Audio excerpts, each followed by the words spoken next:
I taught this a couple days ago. Right after this, somebody else must have remembered the same choke and said, this is an old school Jiu-Jitsu lock that nobody uses anymore.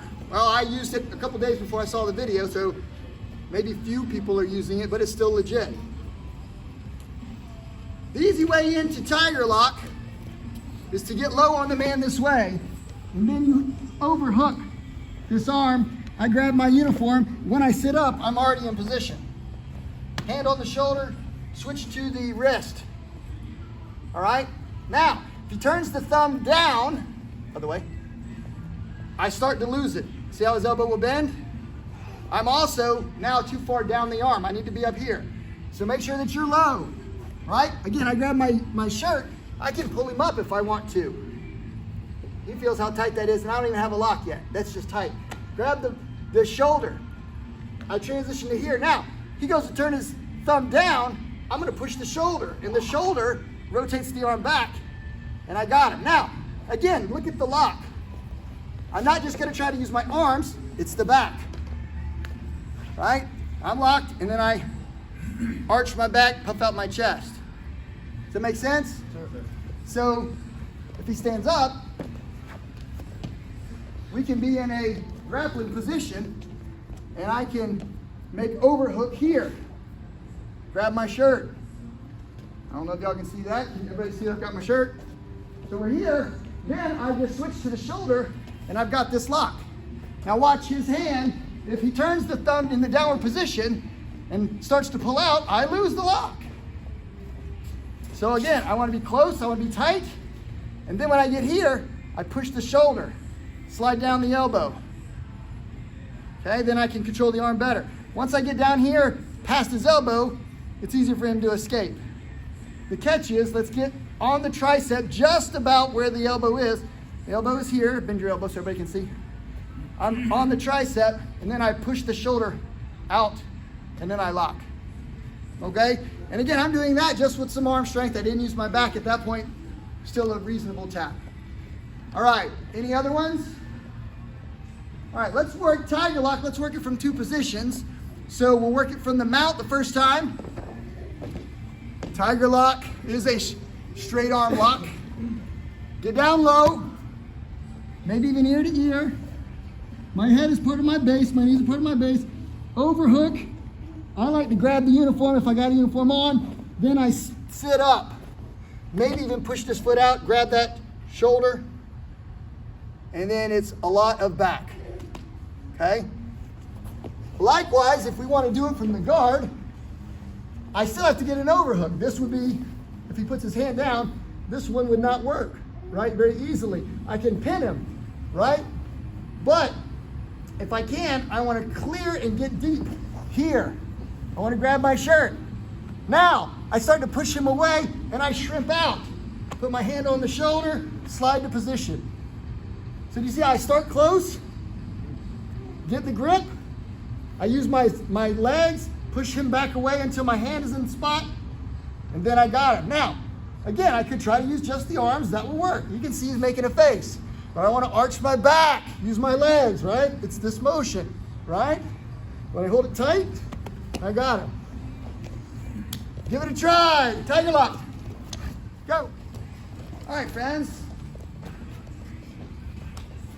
So I magically use my ninja magic. Brent falls to the ground.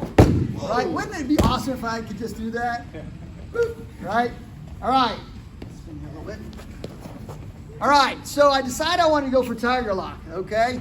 Now, keep in mind, real jiu-jitsu doesn't have any points. It's a self-defense or a combat art, right? So when I go down here, I'm just going to hit him with the elbow, right? And then I'm going to entangle this, right? I'm going to hit him again if I want, or I'm going to grind into him. When I get in this position, I notice Brent is super strong. And I'm like, crap, I don't think he's going to tap. I slide down the elbow a little bit. I kick over his face, and I now use all my back and my leg to make the tiger lock worse. Way worse. So again, when we're kind of looking at it, right? Attack the eyes, hit with the elbow. I entangle, I grind with this elbow, make this position, right? I want to rotate. See, his thumb could go down. I want to rotate the elbow by pushing the shoulder and get in position. Okay, if he bends his elbow, push your thumb to the ground. This is what I have. I now have to change and I have to do Kimura lock.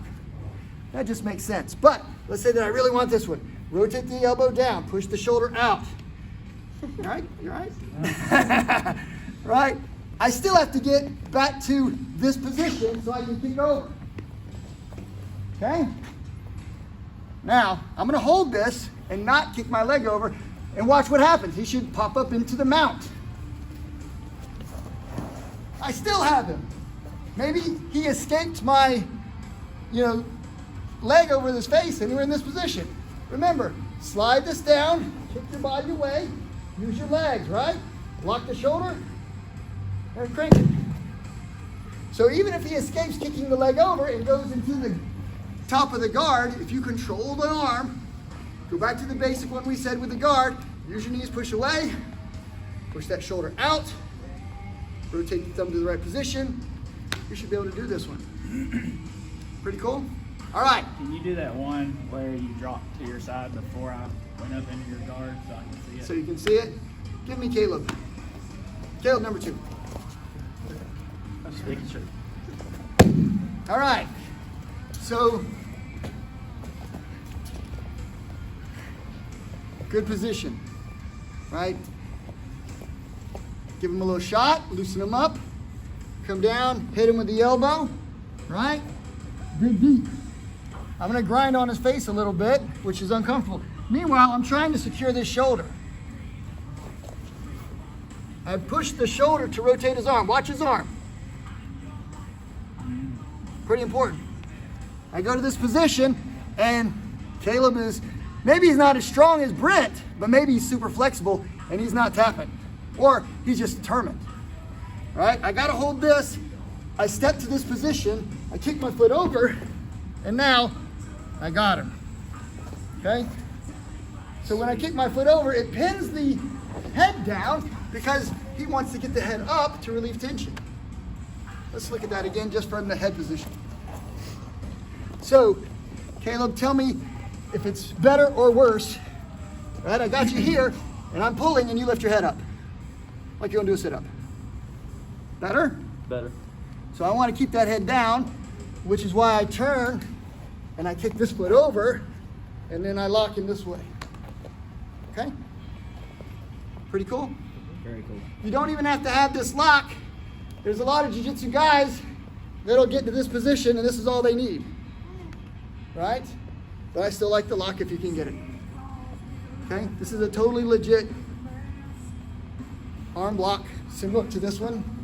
Like you're doing this, you're not in the best position. I've seen guys come up and just under the arm there. Very much like the tiger lock. The tiger lock does require hand position or it's not tiger lock. Who wants to try kicking their foot over? If you want to give it a try, you saw what happened with Brent. He's tighter in the shoulder. When I went down, I had to leave my leg kind of loose. I didn't get it all the way over because his shoulder was as tight as it would go. I was still able to do it. Once I got all the way over with Caleb, I could really work that back. But if your man's tapping early, don't say, wait, I'm not in position. And you start cranking on his shoulder, you won't have a friend after that. Give it a try. Borrow Lyndon this time. Haven't gotten to push my buddy Lyndon up. Magic ability, he falls to the ground. Hey, it's like my coolest trick of all time. All right. Steve's go. I know, right? Dig in. Bop, bop, right? Start entangling. I'm going to grab my shirt this time, and I'm going to rotate to here. Now notice, if my leg doesn't go past his head, it's going to be difficult to get my foot over his head. I showed a lot of you guys. Go ahead and get to here, right? Now, I'm not going to worry about this as much. I'm going to hold his head. Then I'm going to sit back, and I got him. All right, now, this is totally stretched out, a little bit of pressure, and I've got him. I'm not holding him tightly. Lyndon, see if you can put your thumb down or point your thumb towards me. Start twisting in that direction, see if you can get the elbow out. Twist, twist, twist. All right, pretty much locked, right? Yeah. I got him. And that's not with strength. I could go back to this, and then I can stretch him out, and I own that arm. Let's remember that when we start, we're in this position. See how far the knee? It's hard for me to get my foot over his head here. So we go to here. Still, I can go farther. This is where I really want to be, controlling this. I've already got a good arm lock here, but again, I could go to here just to hold, right? Push the head away, step, and then I got it. Right? Sir. Don't gank your friend. When you're doing this, be gentle, respect them tapping early, right? But when you're fighting, lock that thing, slow, steady pressure. You got a lot of power in your back. You can easily break the arm of an enemy on the street if you don't lose the grip and you're using your back and your legs, very powerful muscles, rather than just trying to use your biceps in the traditional Jiu-Jitsu katana, the traditional arm lock. Questions on this one? Sir. Let's line up.